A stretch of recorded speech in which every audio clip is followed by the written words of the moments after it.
Video کے نیچے subscribe کے بٹن پہ کلک کریں، بیل کے آئیکن پہ کلک کیجئے تاکہ ہر نئی ویڈیو کی نوٹیفیکیشن آپ کو مل جائے۔ اعوذ باللہ من الشیطان الرجیم، بسم اللہ الرحمن الرحیم، والذین یؤمنون بما انزل الیک وما انزل من قبلک وبالآخرة هم يوقنون أولئك على هدى من ربهم وأولئك هم المفلحون إن الذين كفروا سواء عليهم أأنذرتهم أم لم تنذرهم لا يؤمنون ختم الله على قلوبهم وعلى سمعهم وعلى أبصارهم غشاوة وَلَهُمْ عَذَابٌ عَظِيمٌ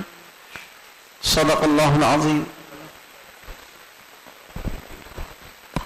سورہ بقرہ کی تفسیر چل رہی ہے۔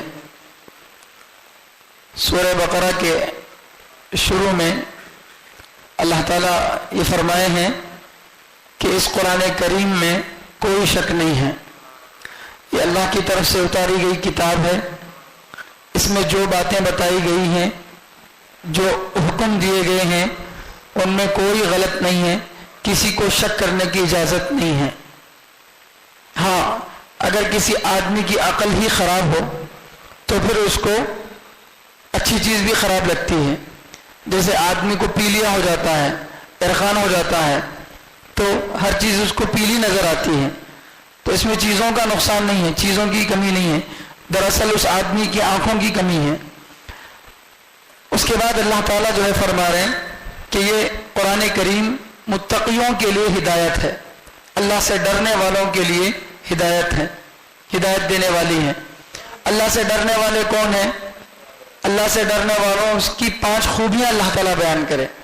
سب سے پہلے خوبی غیب پر ایمان لانا، بن دیکھی چیزوں کو ماننا، اور دوسرا نماز کی پابندی کرنا، اور تیسرا اللہ کے راستے میں خرچ کرنا۔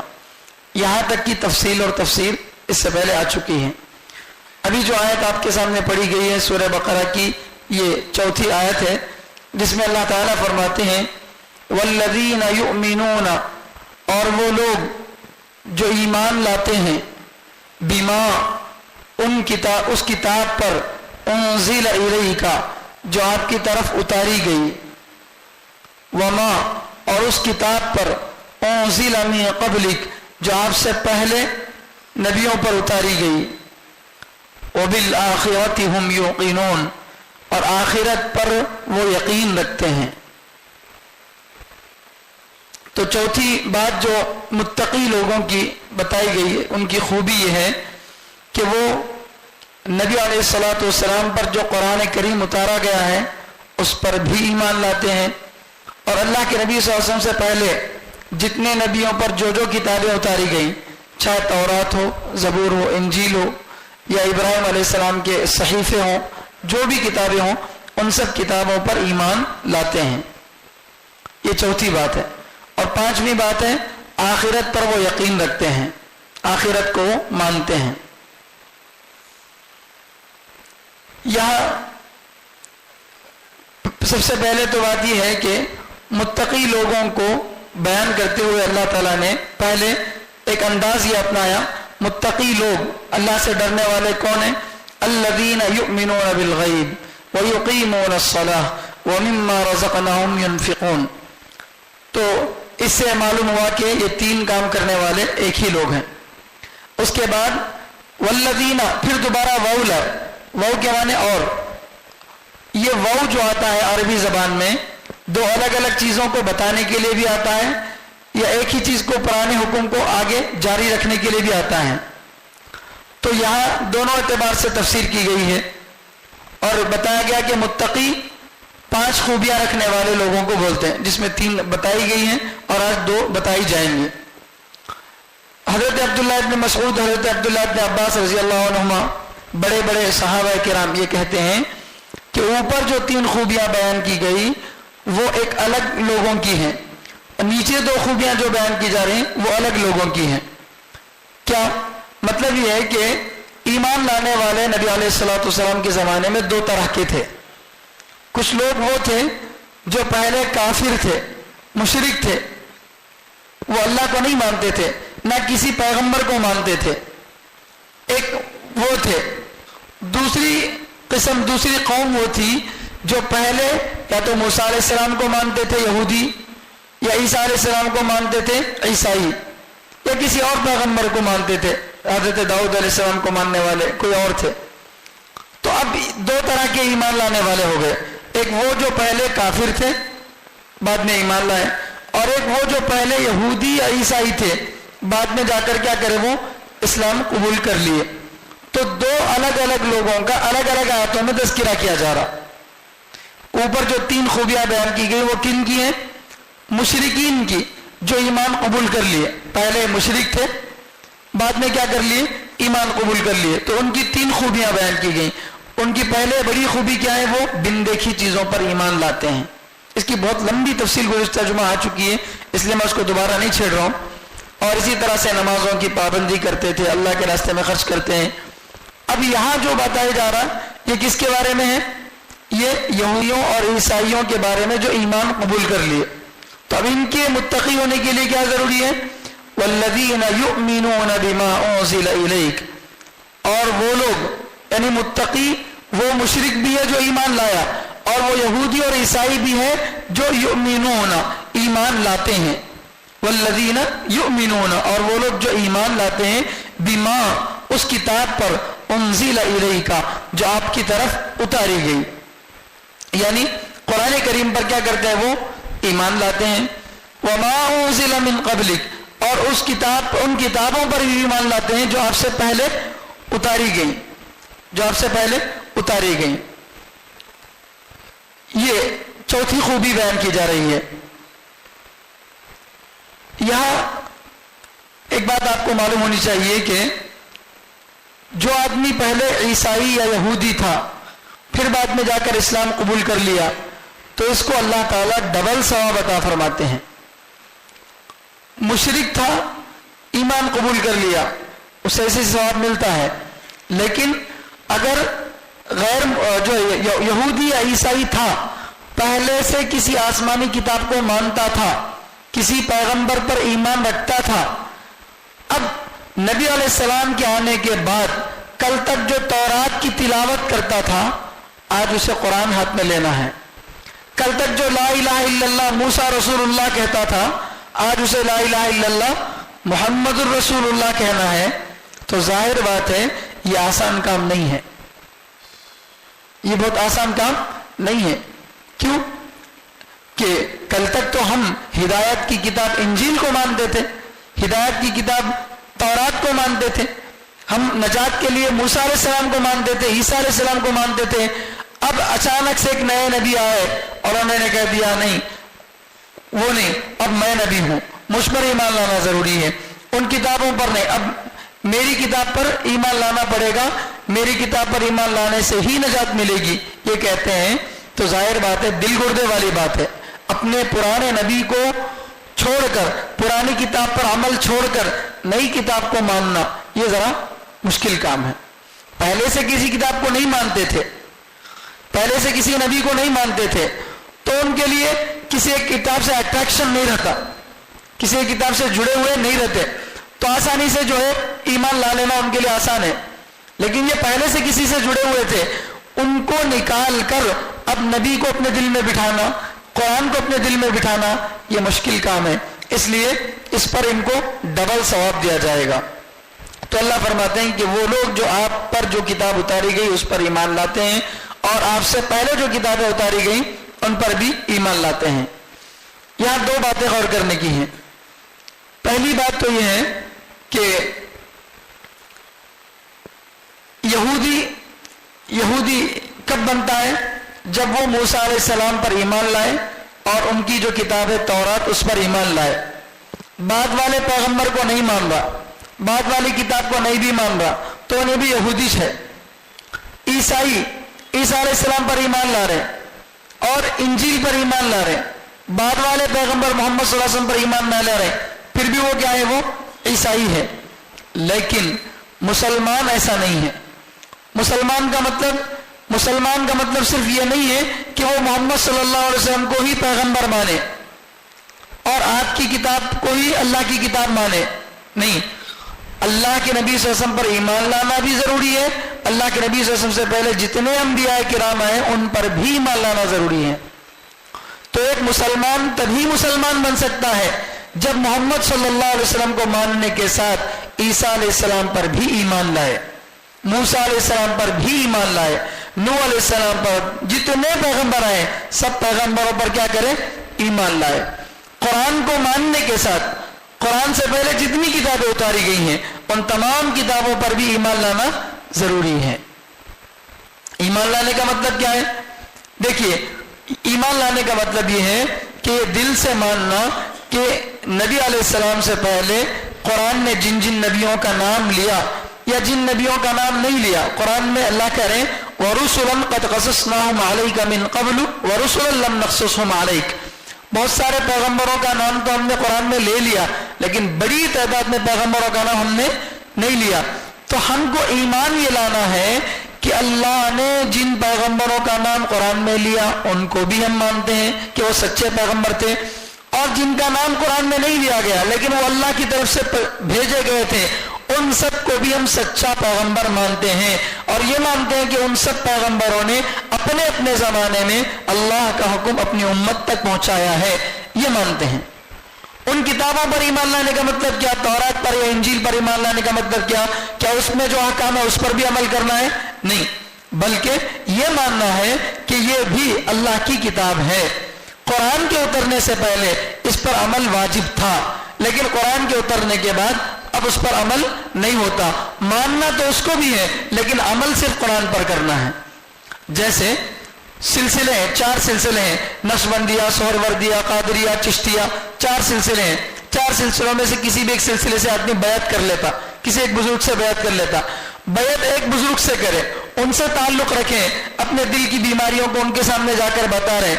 تعلق تو ایک سے رکھیں مگر محبت سب سے کرتے ہیں. ایسا نہیں کہ میں جن سے بیعت ہوں خالی ان کچھ میں مولانا مانتا ہوں، ان کے علاوہ دوسروں کو نہیں مانتا، ایسا نہیں ہے.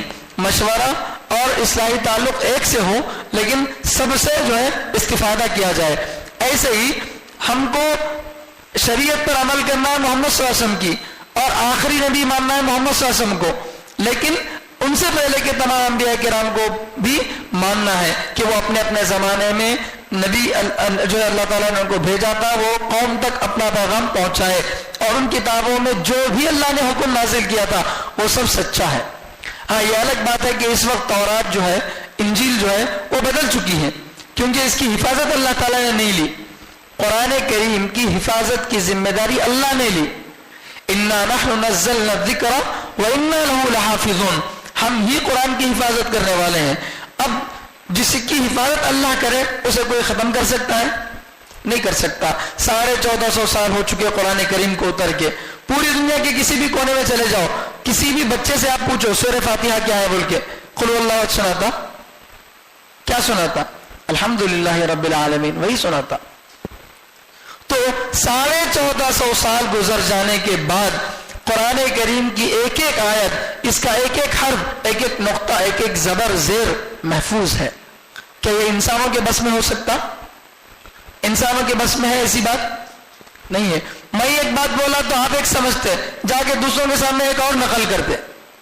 یہ انسانوں کی عادت ہے لیکن اللہ نے اس کی حفاظت کی ذمہ داری لی. اور اس سے پہلے جو کتابیں تھیں تورات، زبور، انجیل، اس کے بارے میں اللہ تعالیٰ فرما رہے بِمَسْتُحْفِظُوا مِن کتاب اللہ. ان کو خود ان کی اللہ کی کتاب کی حفاظت کی ذمہ داری دے دی گئی تھی. ان کو، ان امتیوں کو ذمہ داری دے دی گئی تھی کہ تم اپنی کتابوں کی کیا کرو؟ حفاظت کرو. تو چنانچہ ایک زمانے تک حفاظت کی گئی.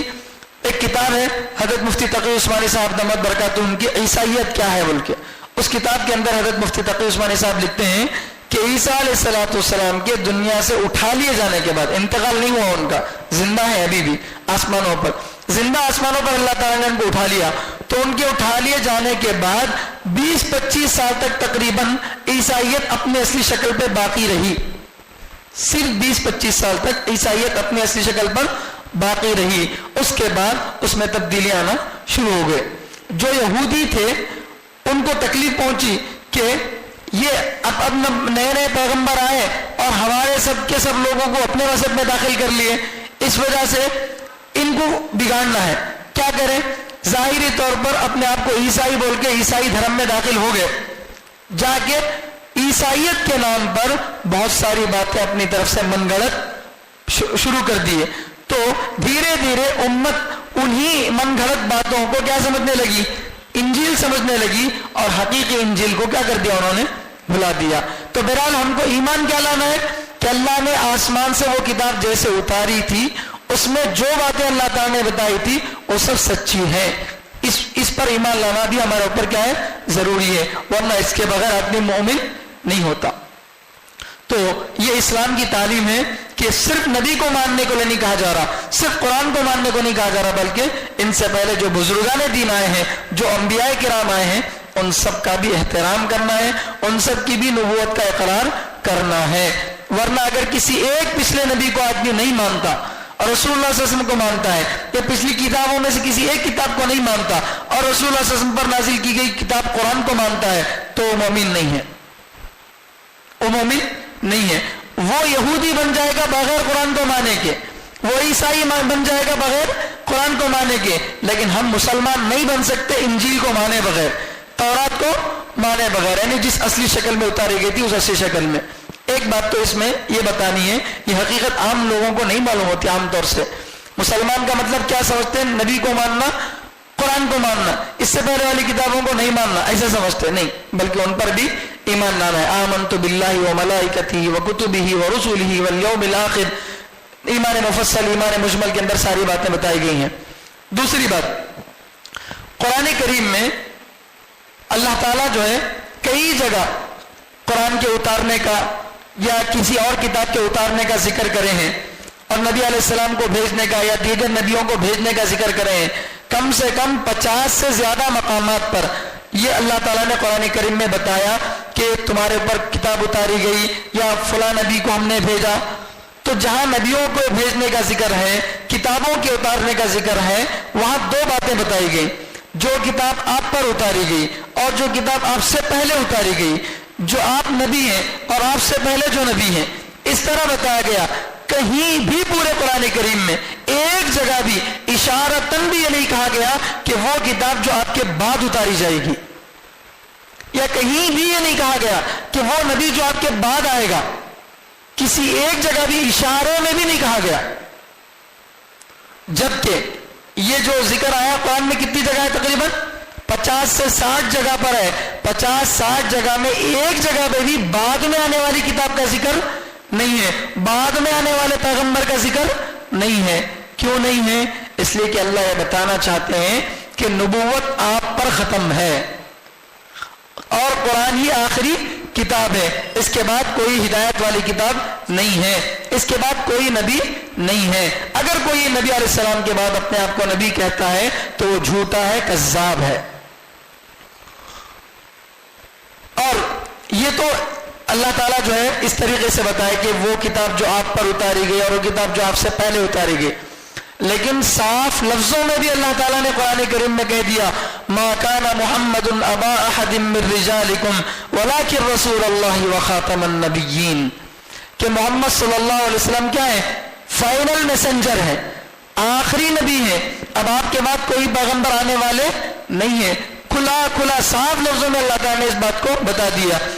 اگر قرآن کریم صاف لفظوں میں نہ بھی کہتا تو یہ اشارہ ہی ہمارے لیے کافی تھا، چہ جائے کہ صاف لفظوں میں بھی کہا اور اس طریقے سے بھی قرآن کریم میں کہا تو لگ بھگ 100 آیتیں قرآن کریم کی وہ ہیں۔ مولا منظور نعمانی صاحب رحمۃ اللہ علیہ لکھتے ہیں ختم نبوت پر، اللہ کے نبی صلی اللہ علیہ وسلم کے آخری نبی ہونے پر قرآن کریم میں کتنی آیتیں ہیں؟ 100 آیتیں ہیں، اور 200 سے زیادہ حدیثیں صاف صحیح حدیثیں موجود ہیں جس میں اللہ کے نبی صلی اللہ علیہ وسلم کو آخری نبی بتایا گیا۔ اگر نبی کے بعد کوئی اور نبی آتا تو زیادہ ضروری تھا اس کا ذکر کرنا، زیادہ ضروری تھا اس کتاب کا ذکر کرنا، تاکہ امت کو بعد میں جا کر اس کو پہچاننا آسان ہو، اس نبی کو ماننا آسان ہو۔ جیسے عیسیٰ علیہ السلام پر جو کتاب اتاری گئی انجیل، اس کے اندر اللہ کے نبی صلی اللہ علیہ وسلم کے بارے میں بتایا گیا وَرَسُولًا يَأْتِي مِن بَعْدِ اسْمُهُ احمد، ایک پیغمبر کو میں بھیجوں گا جن کا نام احمد ہوگا، محمد ہوگا. اللہ کے نبی صلی اللہ علیہ وسلم کا نام یہاں پر بتایا گیا. اور اللہ تعالیٰ پچھلی کتابوں کے بارے میں بتاتے ہیں، پچھلی قوموں کے بارے میں بتا رہے ہیں الذین آتیناہم الکتاب یعرفونہ کما یعرفون ابناہم، جن کو ہم نے کتابیں دی پچھلی قوموں میں سے، یہودی عیسائی جو بھی قومیں ہیں، وہ نبی علیہ السلام کو صرف کتابوں میں پڑھ کر اس قدر پہچانتے ہیں کہ اگر نبی علیہ السلام سامنے آ جائے تو جیسے ایک باپ اپنے بیٹے کو پہچاننے میں کنفیوز نہیں ہوتا، اسی طرح وہ بھی اللہ کے نبی صلی اللہ علیہ وسلم کی جو علامتیں بتائی گئی ہیں ان کی کتابوں میں، آپ کے بال کیسے ہوں گے، آپ کی آواز کیسی ہوگی، آپ کا بولنے کا طریقہ کیا ہوگا، آپ کا قد کیسا ہوگا، آپ کا رنگ کیسا ہوگا، آپ کا جو ہے حلیہ مبارک کیسا ہوگا، ایک ایک بات کو اتنی ڈیٹیل میں بتایا گیا کہ کسی آدمی کو شک کرنے کی ذرہ برابر گنجائش نہیں، کیونکہ نبی بعد میں آنے والے تھے. اس لیے پہلی کتابوں میں کیا کیا گیا، ہر کتاب میں بتایا گیا کہ ایک نبی آئیں گے.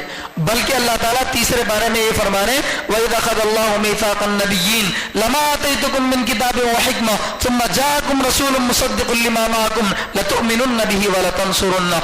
اللہ نے تمام نبیوں سے وعدہ لیا. کیا وعدہ لیا؟ کہ میں نے تم کو کتاب دی ہے، تم کو نبوت دی ہے، لیکن ایک زمانے میں اگر تمہارے پاس آخری نبی آ جائے محمد صلی اللہ علیہ وسلم تو تم اپنی نبوت کو سائڈ میں رکھ دو، اپنی کتاب پر عمل کرنا چھوڑ دو. ان پر ایمان لانا ضروری ہے اور ان کا ساتھ دینا، ان کی مدد کرنا ضروری ہے. یہ وعدہ اللہ نے آدم علیہ السلام سے لے کر عیسیٰ علیہ السلام تک تمام نبیوں سے لیا ہے. تو یہ قرآن کریم صاف صاف یہ اعلان کرتا ہے کہ اللہ کے نبی صلی اللہ علیہ وسلم آخری نبی ہیں، آپ کے بعد کوئی نبی آنے والا نہیں ہے. لیکن جو ہے بعض ایسے بد فطرت لوگ، کمینے، نیچ قسم کے لوگ، ان کی کوئی کمی نہیں ہے. عربی کی ایک کہاوت ہے کہ لِكُلِّ سَاقِطَةٍ لَاقِطَةٍ، ہر گری پڑی چیز کو اٹھانے والا کوئی نہ کوئی مل جاتا ہے. تو بالکل گھٹیا سے گھٹیا باتوں کو اٹھا کر انہوں نے نبوت کا دعویٰ کیا. اپنے آپ کو، جن کو ایک صحیح شریف انسان بھی نہیں کہا جا سکتا، وہ انسان اپنے بارے میں دعویٰ کر رہا کہ میں کیا ہوں، نبی ہوں، میں عیسیٰ ہوں، میں امام مہدی ہوں، یہ دعویٰ کر رہے ہیں. اور آج تعجب کی بات نہیں، آپ کو ہر شہر میں، ہر اسٹیٹ میں ایک مہدی مل جائے گا، ہر ملک میں ایک عیسیٰ مل جائے گا. نعوذ باللہ من ذالک. یہ ہرگز عیسیٰ نہیں ہو سکتے. عیسیٰ علیہ السلام کی ساری علامتیں بتائی گئی ہیں. عیسیٰ علیہ السلام کہاں آئیں گے؟ دمشق کی جامع مسجد کے مشرقی کنارے پر دو فرشتوں کا سہارا لیے ہوئے آئیں گے، اس حال میں کہ آپ کے بدن مبارک سے ہلکے سے پانی کے قطرے ٹپک رہے ہوں گے. وہ ساری کیفیت اللہ جو ہے ان کی بتائی گئی ہے. اب یہ کمینہ کوئی شکیل بن حنیف ٹرین سے آیا اور آ کر بول رہا یہ ٹرین آسمان گتے، اس میں سے نیچے پاؤں رکھا نا، انہیں آسمان سے نیچے اترا کہتے. اب دیوانوں کی کوئی کمی نہیں ہے. برباد گلستہ کرنے ایک ہی الو کافی تھا، ہر شاخ پہ الو بیٹھا ہو، انجام گلستہ کیا ہوگا. تو ایک الو پورے باغ کو برباد کر سکتا تھا. ہر جگہ الوج بیٹھے ہوئے ہیں سوشل میڈیا پہ، تب برباد کرنے کے لیے اور کیا کمی رہ گئی ہے. تو اب ماننے والے بھی مان رہے. تو شکیل بن حنیف نام کا بدفطرت انسان بڑی تعداد میں امت کو گمراہ کر رہا ہے. خاص طور پر رمضان کے موقع پر یاد رکھیے، دارالعلوم دیوبند کے مفتی ابو القاسم صاحب دامت برکاتہم جو محتمم ہیں، انہوں نے سال گزشتہ بھی کہا، اس سال بھی باقاعدہ کہا کہ رمضان کے مہینے میں اپنی مسجدوں میں نئے لوگوں کو اعتکاف کرنے مت دو بغیر تحقیق کے، کیونکہ یہ غلیظ قسم کے لوگ جماعت والوں کا رخ اختیار کر کے چلے میں چلے جاتے ہیں، 2 مہینے کی ترتیب میں چلے جاتے ہیں، اور جا کر بیچارے جو لوگ اپنے اعمال کی اصلاح کی غرض سے اللہ کے راستے میں نکلے تھے، ان کو ایمان کے راستے سے نکال دیتے. تو یہ کوشش چل رہی ہے. باقاعدہ مسجد میں امام مہدی کی علامتیں کیا ہیں وہ بھی حدیث میں بتائی گئی ہیں. اللہ کے نبی صلی اللہ علیہ وسلم کے خاندان سے ہوں گے، ان کا نام، ان کے والد کا نام، ان کی والدہ کا نام کیا ہوگا، سب کچھ بتایا گیا. اور سب سے بڑی نشانی امام مہدی کی کیا ہے معلوم؟ امام مہدی کی سب سے بڑی نشانی یہ ہے کہ وہ اپنے آپ کو مہدی نہیں مانیں گے. انہوں تو انکار کریں گے میں مہدی نہیں ہو جاؤ بھائی. ان کے اس زمانے کے جو بڑے اللہ والے ہوں گے وہ ان کو کعبۃ اللہ کے پاس طواف کرتے ہوئے پہچان لیں گے کہ حدیث میں جو نشانیاں بتائی گئی وہ ساری نشانیاں ان کے اندر پائی جا رہی ہیں. تو لہذا وہ جا کر کہیں گے آپ ہی امام مہدی ہیں، اور امت خطرے میں ان کو سنبھالو، جاؤ بھائی میں مہدی نہیں بول کے.